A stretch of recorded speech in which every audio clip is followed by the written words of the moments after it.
noches a todos y bienvenidos a un nuevo programa de Contexto aquí en Agricultura TV. Y hoy día estamos obviamente conversando con los candidatos porque nos queda poco tiempo y tenemos un candidato espléndido porque la verdad es que, mira, de currículum se queda, pero es decir, esto es realmente impresionante porque, a ver, estamos hablando de médico, máster en salud pública de Harvard, PhD en salud pública de la Universidad Johns Hopkins, pero además a eso sumémosle su carrera política porque ha sido, bueno, desde intendente, ¿no es cierto?, por Valparaíso, después director de Servicio de Salud Metropolitana Norte, diputado por San Felipe Los Andes hasta el 2018.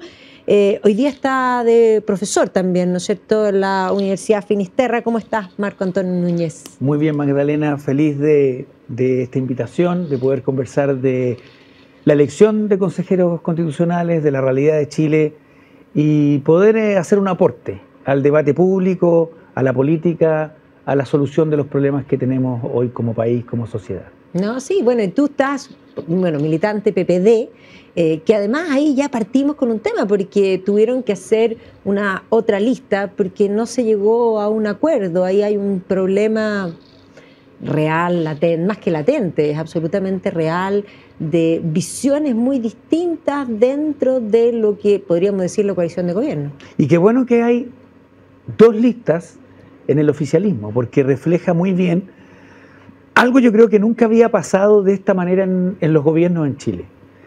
Por lo menos en la concertación y en la nueva mayoría existían como dos tendencias, ¿eh? Los autoflagelantes, los autocomplacientes, aquellos más de centro, aquellos más de izquierda, bien explicable, pero lo que tenemos hoy lo definió Giorgio Jackson desde el inicio. Aquí hay dos coaliciones, una que gana en primera vuelta y que finalmente invita a otra que básicamente tuvimos en otra candidatura presidencial a formar el gobierno, a ser ministro, subsecretario. Y al poco andar se revelan dos fenómenos. El primero, que se mantienen las dos visiones, que se mantienen las dos coaliciones, pero los que provienen de la nuestra, del socialismo democrático, los que no somos del Frente Amplio ni del Partido Comunista, son los que sostenemos al gobierno. Ahí está Carolina Toá, ahí está Mario Marcel, Manuel Monsalve y un etcétera que debía ser bastante más largo, pero que es corto. Y si tú analizas, casi sin excepción, los ministros o subsecretarios peor evaluados provienen de la coalición original.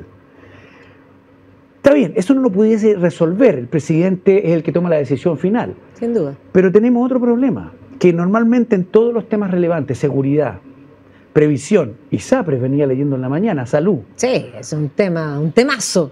Esto acaba de explotar. O sea, y va a explotar aún más. Porque, yo creo que ya explotó hoy. O sea, está claro, ya explotó, pero todavía existe la opción de que haya un salvataje que uno espera, porque si eso no se soluciona, el problema son lo que va a vivir las personas y el sistema completo. Exactamente, y tenemos dos visiones polares, y una dice, mira, ni siquiera es salvataje porque no hay recursos públicos, es hacer una lectura correcta de la deuda, sí, claro, que se determinó en la Corte Suprema por la tabla de factores, el cobro diferenciado por sexo y edad, y por lo tanto es un nuevo cálculo y dar facilidades ¿para qué? Para que haya viabilidad y se mantengan los seguros privados y puedan seguir, por lo tanto, manteniendo la viabilidad de las clínicas y de la atención primaria privada, las redes de atención primaria. Pero hay otro grupo en el gobierno que dice, no, esto se aplica tal cual, ojalá quiebren, sí, pues, que se acabe el sistema y por lo tanto producto de una crisis, y una crisis en salud es el sufrimiento de la gente. Por supuesto. Es decir, no es cualquier crisis, estamos hablando de la enfermedad, el sufrimiento y la muerte.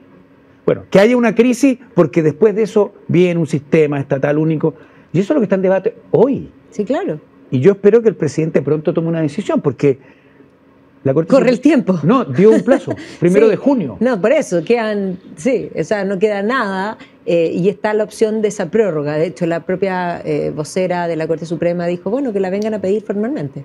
Claro. Y este es un ejemplo de lo que, la pregunta inicial, de que aquí hay dos coaliciones, hay dos visiones y que finalmente se expresan en dos almas de un gobierno y aquí están las dos listas. Una del Partido Comunista, del Frente Amplio. Y la otra la de Y la otra es la que conformamos con radicales, demócratas cristianos, la nueva mayoría, la concertación, lo que quisimos hacer en términos de proyección futura del gobierno de Bachelet, de Lagos, de los gobiernos que conocimos. Tú hablaste de la lista de Baza. Es que en la quinta región es la lista de Baza. Y tú sabes, Magdalena, lo que a mí me llamó la atención.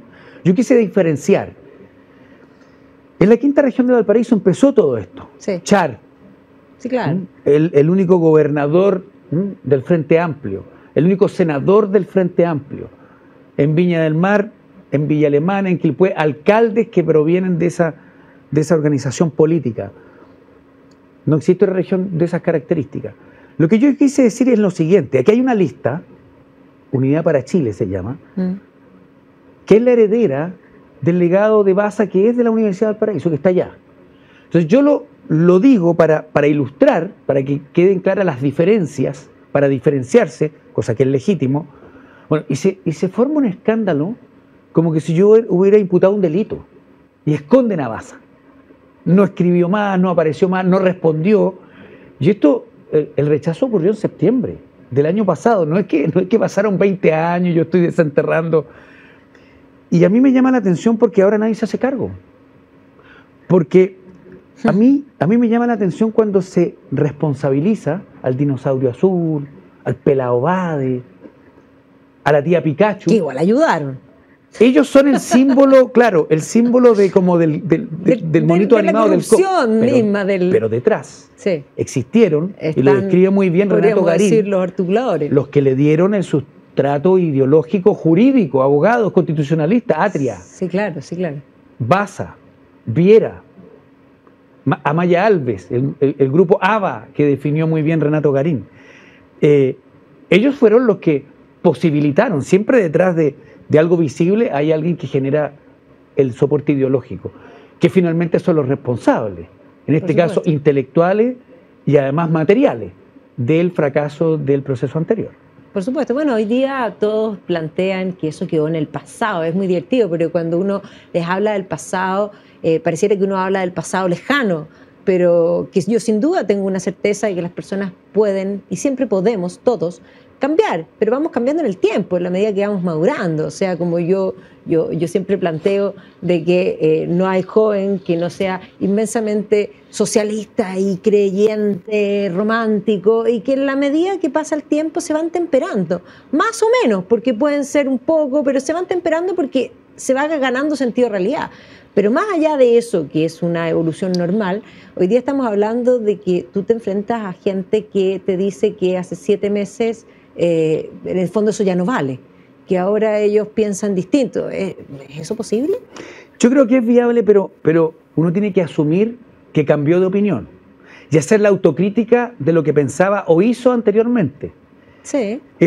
A mí me parece válido, pero muchas veces las disculpas que uno percibe, uno observa de gente del Frente Amplio, yo no las noto sinceras. Perdón, me equivoqué, no lo voy a hacer más. No, pero a ver, momento. O sea, hay una disonancia cognitiva. En Jackson, por ejemplo, yo creo que hay disonancia cognitiva. Es como el más evidente, que es como que le da lo mismo, esto queda en la impunidad, me equivoqué, ya, demos vuelta a la página rapidito. Son esas explicaciones de disculpas que son, mire, yo pido disculpas pero al no que se sintió afectado, pero yo dije esto y las justificaciones con de 3 páginas. Pero hay otra cosa, o sea, ellos dicen que han cambiado, y yo sé que lo dicen porque es impresentable no decir eso, pero sin embargo los asesores del gobierno son los exconvencionales y los asesores de los exconvencionales entonces no han cambiado. Ese es un fenómeno bien impresionante porque uno dice, después de una victoria, de un triunfo en política, viene como, claro, se abren nuevas posibilidades, hay recompensa, hay estímulo, hay reconocimiento, ganaste, tuviste razón, construiste mayoría. Y después de una derrota, viene la sanción. Hay una culpa, por eso hay una sanción, aquí hay un premio. La evaluación, la autoevaluación negativa. ¿Qué hice mal? ¿En qué me equivoqué?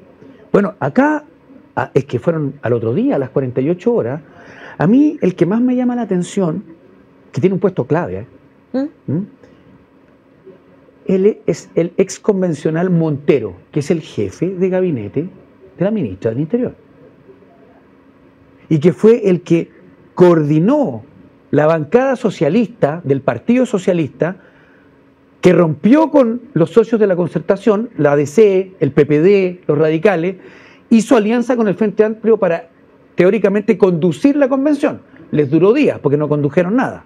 No, los condujeron a ellos. Fue parte del fracaso. Bueno, señor Montero, yo sí necesito hablar con Carolina Tobar, tengo que llamarlo a él. Y no tengo confianza con él. Entonces, es uno de los problemas que uno... Y así está lleno de ejemplos de ex convencionales, particularmente los que dieron el soporte ideológico, que ingresaron a los pocos días a cargos de gobiernos clave. A mí me llama la atención, por ejemplo, que en el último cambio de gabinete hay un gran ministerio que no es ministerio, que es el segundo piso. Claro. Que lo inventó el expresidente Ricardo Lagos, que lo exportó como a 20 países. ¿Qué es el segundo piso? Antes habían como asesores. No, esta es la estructuración en el segundo piso de la moneda, por eso se llama así, sí, de asesores de muy buen nivel que te reportan directamente, que evalúan la marcha del gobierno, que no es un ministerio, pero que juegan un rol clave, y que lo mantuvo Piñera, sí, claro, lo consolidó Bachelet. Bueno, existe el segundo piso. En el segundo piso no hay nadie del socialismo democrático. Es decir, como en el cerebro, en la evaluación diaria de la confianza del presidente Boric, son todos comunistas del Frente Amplio. Entonces hay como una demanda acá, a la sala de máquina, al lugar donde se evalúa, donde se piensa, donde se diseñan los cambios de gabinete, todavía no es posible, y está lleno, pululan los exconvencionales en un premio que a nosotros nos parece como excesivo.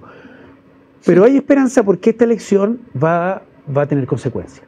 Sin duda. Y quedan solo nada, 3 semanas para que la gente del 7 de mayo vaya a votar, particularmente en la quinta región. Sí, después del 7 de mayo hay que prepararse para mi cumpleaños. ¿Qué día es tu cumpleaños? 21 de mayo. Ah, mira, qué patriótica. Así al abordaje, muchacho. Exacto, es feriado por mí. Yo estaba convencida de eso cuando chica. Así que... Y por eso había desfiles, banderas. Pero por supuesto, por eso yo siento alarmada, muy propia. De hecho, trabajo mucho con ellos, pero me siento muy propia desde muy chica. O sea, yo desde que tengo uso de razón, los cañonazos eran para mí. Ya eran para ti. Ya, pero el 7 de mayo, sin duda, vamos a estar muy a tono país, porque vamos a saber un poco hacia dónde van las cosas. Y ahí yo creo que tú has hecho un trabajo bien importante en un poco marcar esta diferencia entre, que es evidente, pero entre lo que es este socialismo democrático, y un poco también invitar.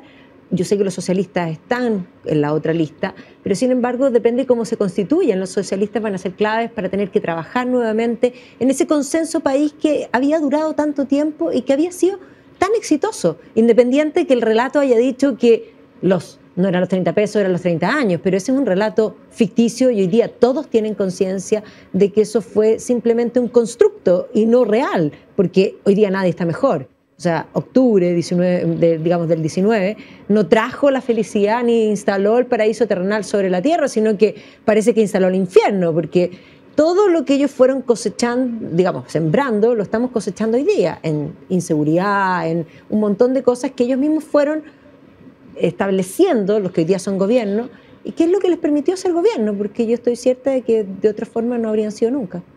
Es que yo creo, por eso la esperanza en este proceso constituyente que se desenvuelva de buena manera. Hasta ahora yo estoy satisfecho. Es cierto, es fome, ¿sí? Sí, la gente es como un déjà vu. Claro, la gente no está conectada, ir a votar de nuevo, para qué constituyente si hay expertos. Sí, pero hay algo bueno. Antes nosotros íbamos a votar y nos encerraban. Íbamos a votar y nos encerraban. Ahora por lo menos vamos a votar y no nos encierran. Sí. Yo te diría que después de años de encierro y de tanta elección, plebiscito, elección de... Este proceso, si termina bien con un plebiscito de salida en diciembre, que la gente lo recuerda, en diciembre termina este segundo... Tiene que votar de nuevo. Si hay un apoyo mayoritario al texto, lo que se abre es el fin de un ciclo y el inicio de otro. Justo a la mitad de este gobierno. Se promulga la nueva Constitución y hay que implementarla. Por lo tanto, si miramos en perspectiva, la gran herencia, en realidad, no del gobierno, de Chile, pero que el gobierno va a participar, va a ser esta Constitución. Si es fruto del consenso, que es mi aspiración, de los acuerdos, si garantiza libertades y derechos y reconoce la diversidad, la multiculturalidad, lo distintos que somos en un contexto de unidad, yo me doy por satisfecho. Es un avance gigantesco en comparación a la Constitución del 80 que fue cuestionada, ya al texto anterior que fue rechazado tan masivamente. Y yo creo que también va a tener implicancia en la marcha del gobierno, porque se va a instalar la cultura nuevamente, que bueno, del acuerdo. Por eso. Y que nunca más tengamos una segunda vuelta como la que tuvimos. Mira, yo fui durante, claro, con 2 periodos, 8 años, los conozco muy bien. Yo trabajé con José Antonio Kast como diputado y con Gabriel Boric. Y en algún momento yo te podía decir de los 120, los 155 parlamentarios, ¿quién es el más de la izquierda? Gabriel. ¿Y quién es el más de derecha? José Antonio. Ya vemos 118 en el medio. Bueno, la segunda vuelta fue polar. En un campeonato como de tenis, de llaves, esta era como la llave inicial, pero no la final. Porque probablemente cualquier candidato de centro en segunda vuelta le ganaba a José Antonio Kast. Y también cualquier candidato de centro, centro-derecha, en segunda vuelta le ganaba a Gabriel Boric. Pero se enfrentaron ambos. Y la mayoría, si tú sumas la votación del resto de los candidatos, da más del 50%. Eso nunca había pasado. En ninguna segunda vuelta en la historia. Pero es que llegamos a un momento también, todo esto se produjo en un contexto que es muy distinto, porque efectivamente los que hoy son gobierno alentaron la violencia como una forma válida de hacer política. Y ahí tú te preguntas, porque yo entiendo esta lógica de decir en la extrema izquierda y la extrema derecha, hablan de extrema derecha, pero yo todavía no veo nada extremo, porque los únicos que valían la violencia como forma de hacer política están a la izquierda, y lo han estado siempre. Entonces, ahí viene la pregunta, dentro del juego democrático, hay unos que no creen en la democracia y esos están en la extrema izquierda, porque son los que quieren todo Estado y quieren concentrar. Los otros, independiente que tengan sus posturas, y que defiendan a la familia, que defiendan en el fondo cosas como más de índole moral conservador, están dispuestos al juego democrático y no me parece que sean antidemocráticos, pero los ponen como en el mismo saco y en realidad no lo son. Es que históricamente, si miramos la segunda mitad del siglo XX, la extrema izquierda y la extrema derecha en algún momento validaron la violencia. No, porque las dos eran extrema izquierda. Lo que considera todo Estado es izquierda. Lo que pasa es que unos son nacionalistas y los otros son internacionales. Pero decir que los nazis y los fascistas son de derecha es un error, porque de hecho el propio Mussolini decía todo en el Estado, nada fuera del Estado. Pero pensemos en el contexto de los 60, los 70, el golpe, básicamente la dictadura. Los tradicionalismos, claro, podríamos decir. Es que el concepto de validar, es que yo creo que eso es lo importante. Validar la violencia como instrumento legítimo de acción política, de cambio social o de mantener el statu quo, como tú quieras, la defensa de los valores o la revolución, yo creo que es una de las lecciones más importantes de aquellos que vivimos el quiebre institucional. Yo puedo incluso entender y empatizar con un joven que no vivió el quiebre, que nació y esto era Bachelet Piñera y me aburro y diagnostico las desigualdades. Es que es parte de la crisis. No, por supuesto. Esa y Chile me parece una generación que además creció con todo. Es decir, dieron por sentado con un ingreso per cápita histórico. Dieron por sentado que lo que ellos tenían siempre estuvo. Y no siempre estuvo, y se puede desaparecer. Por supuesto. Y no está regalado. Claro, pero tú naciste y ahí estaba, entonces está como, es un hecho de la causa, va a estar siempre. Y por lo tanto, bueno, yo diagnostico la desigualdad, la pobreza, el machismo, la exclusión, el abuso, sí, que existe en nuestra sociedad, y por lo tanto me parece natural que adscribo a un movimiento político de cambio. El problema del octubrismo, por supuesto, en que en algún momento nosotros vamos a decir, ¿qué nos pasó? Es que es como una borrachera, donde se validó la violencia, donde se hizo una lectura de los últimos periodo de nuestro país de los 30 años como lo peor, todo aquello que no hay que repetir, donde efectivamente, como toda obra humana, hay cosas que se hicieron mal, algunas muy mal, hay autocríticas enormes que hacer, pero hay un legado Muy importante. Que hay que proyectar. O sea, es cosa de ver lo que era este país. O sea, yo siempre digo que el sueño de Pablo Neruda era niños con zapatos. Y eso hace mucho tiempo está. Es más, la Gabriela Mistral cantaba piececitos de niños azulosos de frío. Era real, a pata pelada. Y este país cambió considerablemente. O sea, es innegable. Pero hay esa idea de que el dato mata al relato.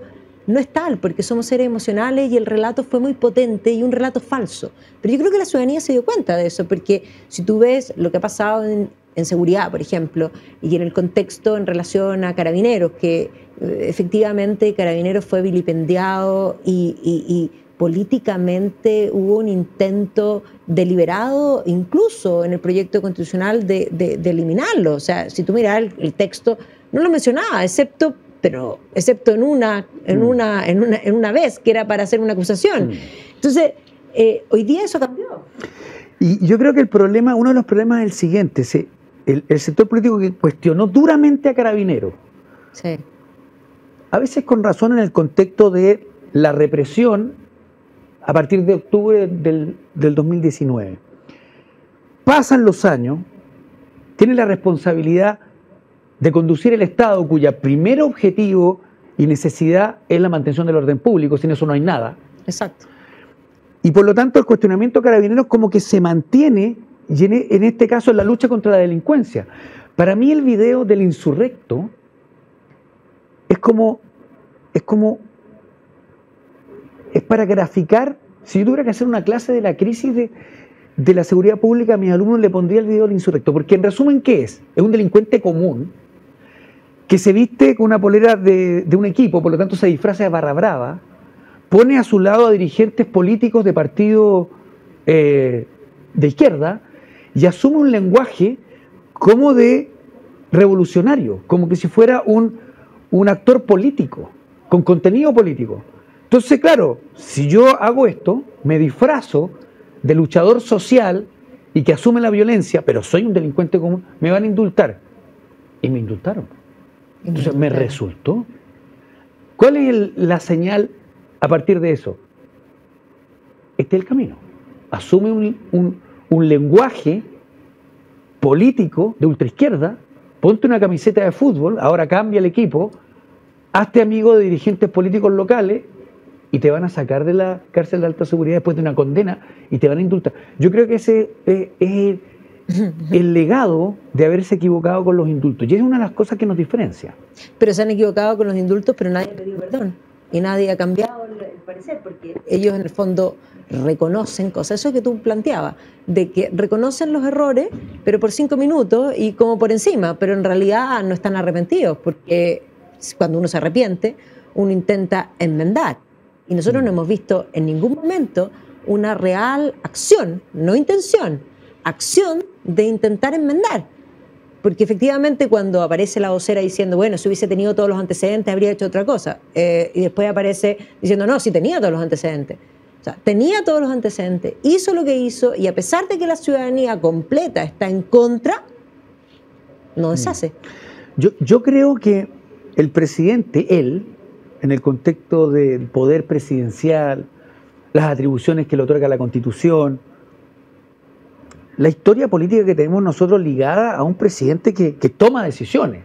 Hay un debate legítimo, sí, hay distintas posiciones en el Parlamento, en los ministerios, muy bien, el presidente dirime. Yo creo que es tan evidente que en temas de seguridad pública, en temas económicos, de relaciones internacionales, acuerdos de libre comercio, la participación nuestra en distintos foros internacionales, la lectura de los 30 años,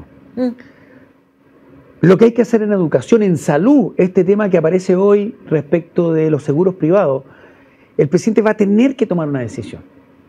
Y tiene dos posturas a la mano.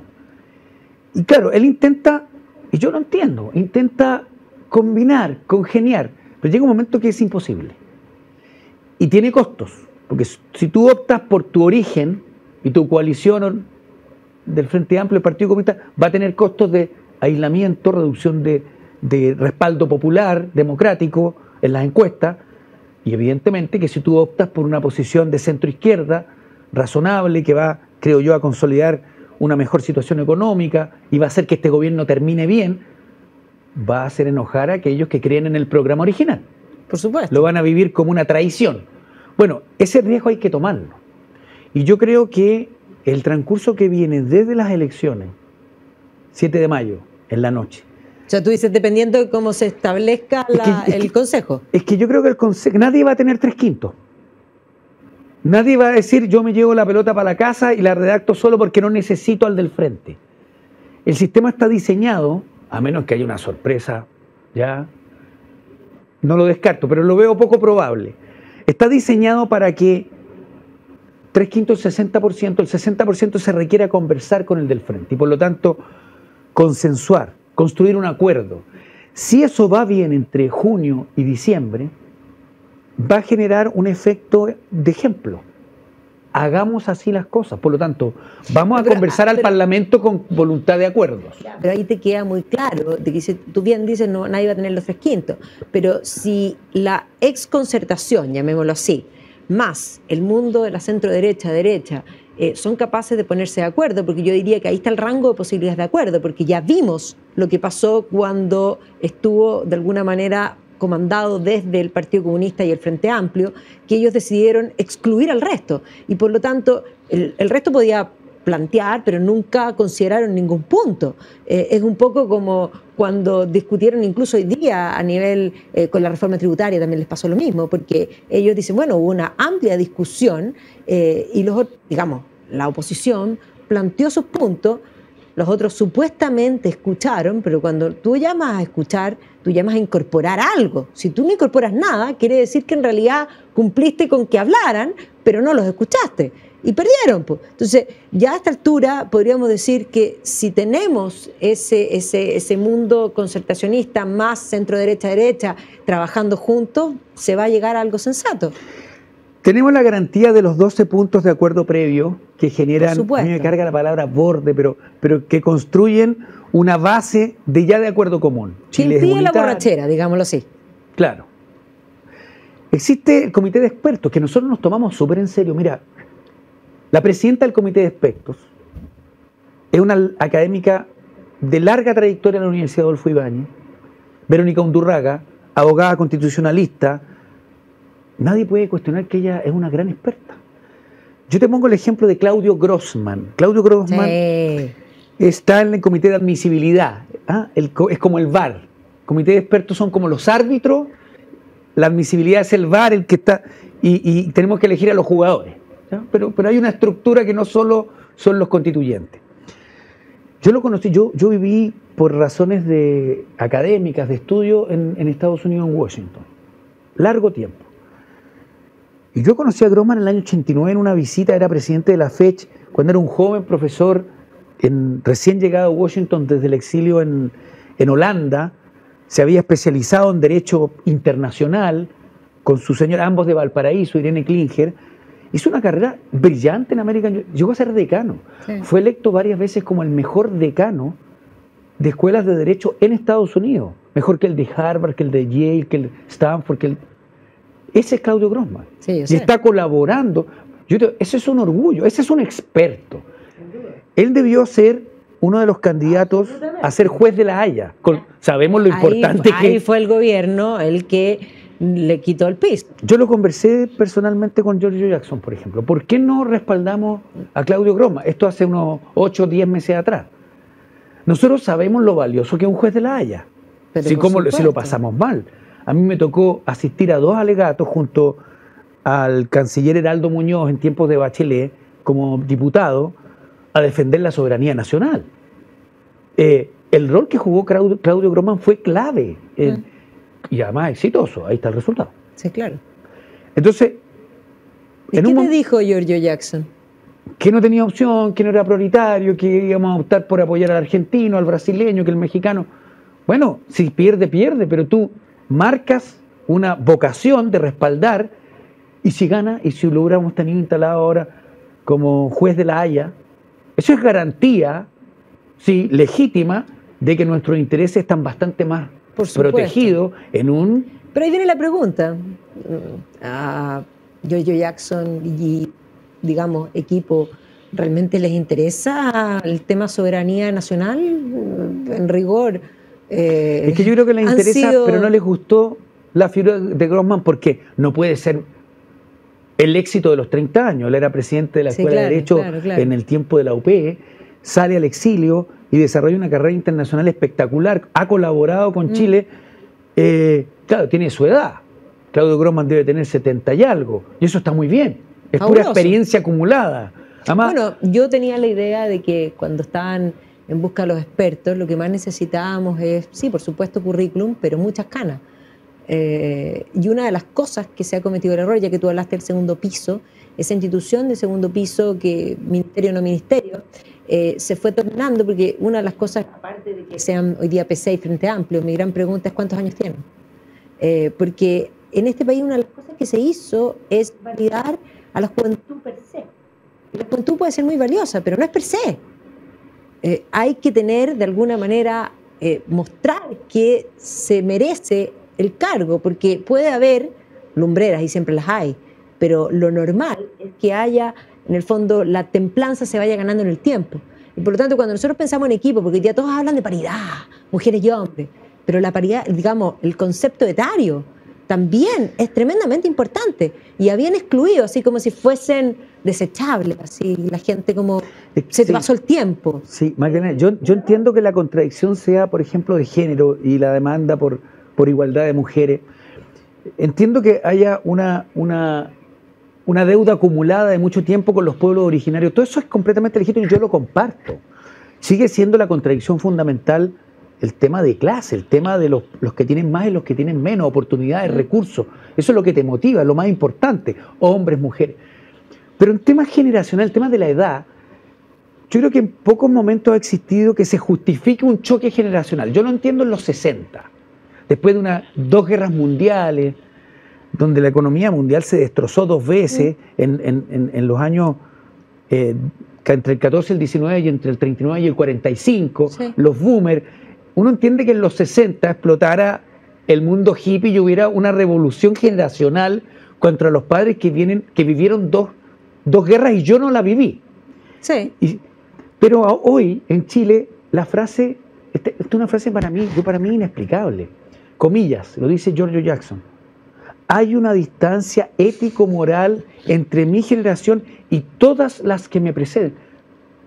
Es que yo creo que esta es una generación, te voy a dar el dato. Es que imagínate, es creer que todos nosotros somos superiores. Ya, pero es que esta es una generación, aparte de que nacieron con todo, es una generación Marvel. Y ellos creen que ellos son the chosen one. Ellos nacieron, no con los cómics como nosotros. Pero es la elite, ¿ah? Ya, bueno, por supuesto que es una elite. No es que todos los jóvenes sí, por supuesto que es una elite. Y es una elite, ojo, que todos fueron activistas en la universidad que estudiaron bastante poco. Porque tampoco es esa elite de, digamos, el más Mateo. Esto ninguno fue Mateo. Mira, yo crecí. Los políticos antiguos, muchos sin excepción, yo diría Alessandri, Frei, Allende, con distintas posiciones, eran grandes oradores, eran pensadores, era la política del siglo XX. Eran líderes de sus partidos que crecieron, donde no había internet, había radio, hasta no había televisión, por lo tanto, el discurso en la moneda, el ser orador. Hay un discurso del expresidente Allende, del año 72, me parece, en la Universidad de Guadalajara, que toca este punto. Sí, pues. Que dice, ser dirigente estudiantil es fácil, pero la exigencia es que un dirigente estudiantil además sea muy buen estudiante, ojalá el mejor estudiante. Ese es el deber, donde los mejores son atraídos para estudiar la carrera que estudian en la universidad, que es un privilegio, particularmente en ese tiempo, pero además para hacer política del movimiento estudiantil. Yo de verdad me creo eso. Yo fui presidente de la FECH. Yo también me tomé las facultades en los 80. A mí también me llevaron detenido. Claro, nadie me filmaba con teléfono celular, pero no existían. No existían. Es completamente legítimo. Ya ha ocurrido en la historia de los países y me parece muy bien. Y yo celebro que el movimiento de los pingüinos del 2006, el 2011 fueron tremendamente creativos. Pero eso ha ocurrido siempre. Y uno tiene que mantener siempre la idea, y esto es una idea también del expresidente Lagos, El siglo XXI requiere políticos que sean políticos, que tengan un contenido ideológico que entregar y que compartir, pero además hagan un aporte académico profesional, que sean buenos profesionales en lo que hacen. Pero una de las cosas importantes es que esta generación que hoy día nos gobierna eliminaron el concepto de mérito. No solo a través de las leyes que de alguna manera implicaron esta ley en el fondo de inclusión que finalmente ha terminado destruyendo a todos los colegios emblemáticos, sino que además ellos consideran, por ejemplo, respecto a la convención anterior y al consejo de ahora, yo estoy cierta de que cualquier persona que tenga cuarto medio y que no tenga plena afectiva se puede postular, pero ciertamente como país nosotros intentamos siempre elegir los mejores. Tú eres médico, si yo me tengo que operar, me voy a operar y voy con los mejores. Y voy a buscar al especialista y voy a preguntar una opinión, otra opinión, y finalmente voy a elegir probablemente con el especialista que me genere más confianza. Bueno, eso es lo mismo. O sea, a mí me pasa que hace, no sé, si hace 6 años atrás alguien me hubiese dicho, vamos a hacer una nueva constitución, Magdalena, queremos que tú seas parte. Yo les habría dicho, me siento muy honrada, pero yo no soy abogada. Eso habría contestado yo. Yo habría dicho, no estoy capacitada. Y eso es algo que nuestra generación tiene, porque nuestra generación siempre consideró que nos faltaba. Y siempre consideramos que el que estaba sobre nosotros teníamos algo que aprender. Pero la generación nueva no solo elimina el mérito, sino que considera que no tienen nada que aprender de nadie, porque ellos vienen a cambiar el mundo. Entonces, hay un problema psiquiátrico. Mira, yo no creo que sea psiquiátrico, pero lo que ha ocurrido en la práctica hay que reconocerlo. Se transformaron en una nueva élite. Ahí están. Sin duda. Y por lo tanto, queda mucho por evaluar. Llevamos un año de gobierno de 4. Sí. Viene lo más difícil. ¿Qué va a ocurrir después de este gobierno? Yo se los digo cuando tenemos reuniones del oficialismo. Que no debe ser fácil. Sí, es que no. Sí, pero mira, cuando uno dice lo que piensa con transparencia, porque lo piensa, y por lo tanto no engaña a nadie, porque plantea un desacuerdo respecto a los indultos, por ejemplo, o del TPP-11, finalmente te respetan. Si lo peor es esa actitud que también ocurre en mi sector, de algunos que, no, sí, está bien, hay que decirles que sí, sí. Y que se dejan hegemonizar. No, porque lo que corresponde es hacerlo. No, que critiquen los 30 años nomás. No, hay que hacer la defensa de lo que hay que defender. Por supuesto. Yo se lo digo con claridad, mira, si este gobierno termina mal, aquí lo que viene es una larga era de gobiernos de derecha.